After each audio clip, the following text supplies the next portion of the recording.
after Solomon's reign, Solomon was whose son? David's son. After Solomon's reign, after Solomon died, he had two sons, and they split the kingdom in half. Well, not in half. They split the kingdom. They didn't split it in half. And so that's why we have that divided kingdom. David had it together. Solomon took it together. And then Solomon actually made it wonderful. He built the temple. They had the greatest wealth. And remember, their wealth was so great that the Queen of Sheba from Africa came down. She said, I guess came up. And let me see, I hear about, all this good stuff you're doing. And she goes and she meets Solomon. And she says, because of the excellence and the splendor of the temple and all of his administration, she says, the half has not been told. And there are some writers and some historians that say that not only did she get to know Solomon's writings, but she got to know Solomon. Now, none of us were there, so none of us say nothing. We can just say historically there are rumors, that he shared more than his intellect with her. Now, and so now, Solomon then we got to hand this kingdom off from David to Solomon. And so now, and we're going to see now that the turning point in 1 Kings is chapter 12. So if you want to know what's the main turning point in 1 Kings, it is chapter 12. That's where Rehoboam, Solomon's son, his leadership causes a civil war.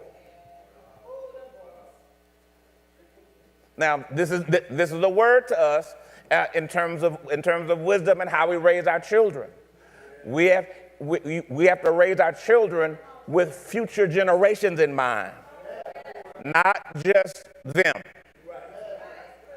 Because Rehoboam made decisions about taxation and about everything else that benefited him.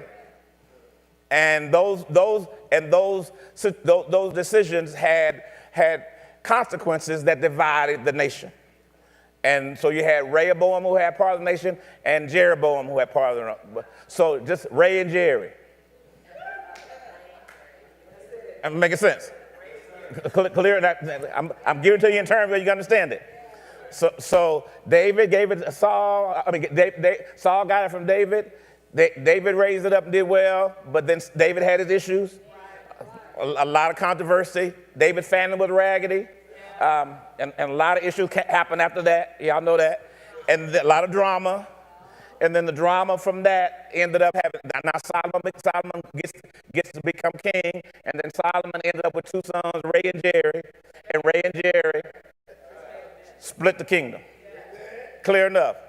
Now, so what are the key themes we can see in 1 Kings? What are the key themes that we see? What you're going to see is this. Get this. That the welfare of Israel, or get this, do good, get good. Man, have we seen that before? Do bad, get bad. Am I making sense? Making sense. And we also see the responsibility that kings, that those who are in charge, have a great responsibility as administrators. That means you influence a lot of people. So your activity and how you act, this is why I say and we say, even in our church, when you stand on this stage and we give you a microphone, you don't understand the responsibility that you have just taken on. Because when you stand on this stage and we give you a microphone, even if it's to open up in prayer, even if it's to say an announcement, when you stand on this stage and people stream in, they look at you and they figure that we have endorsed you and we have endorsed your life. And we say this is the proper representation of what we stand for. So when they follow you on social media,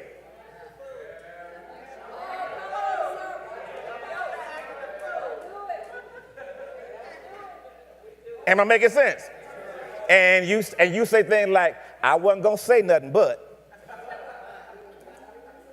Or we see, or we understand, look, and we see, we get to see all of your sides because social media, you showing everybody the glory. Clear, and when you are anything that you represent, anything that you represent on social media, it's a reflection of the kingdom. Why? Because we hear that what if the king did good, the kingdom did good. So if the person who has a microphone, when you stand up and they look at you, man of God, they look at you, woman of God, and they say, that's what a kingdom citizen looks like. And then if they see you drunk on Friday, if you buying weed from them on Saturday, and sleeping with them on Monday, it's gonna be. And listen, and we know this by looking at David's life. That's making sense. So now understand that even as a king, that there are even as a leader. So when you become an elder, a deacon, you want to lead a ministry, you want to do whatever else, you got an idea. What you're saying is, I want to take on the responsibility to act as a representative for the kingdom. Now, some of y'all just said, see, that's why I don't do nothing around here.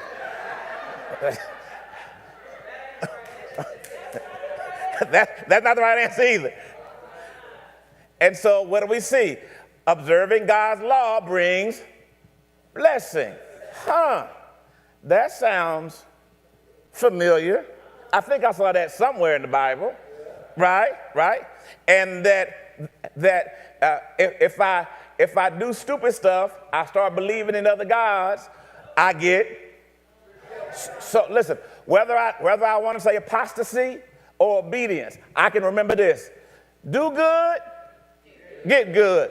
Act a fool, get foolishness. Now you understand that, right? And you don't need Hebrew or Greek.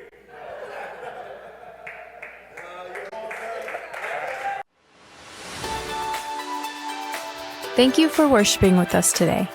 If you liked this message, you can find the rest at cmllcstore.com. We invite you to join us again for our extraordinary worship services every Sunday at 10:30 a.m., Sundays at 4 p.m., and Wednesdays at 7:30 p.m. Central, where Dr. Moody teaches how to understand the Bible, and you can get all your biblical questions answered. We look forward to connecting with you. We ask that you subscribe to The Rock ATX on YouTube and follow The Rock ATX on Facebook and Instagram to stay connected to all The Rock is doing. You can also get connected on our website at therockatx.org. Again, thank you for worshiping with us, and be blessed.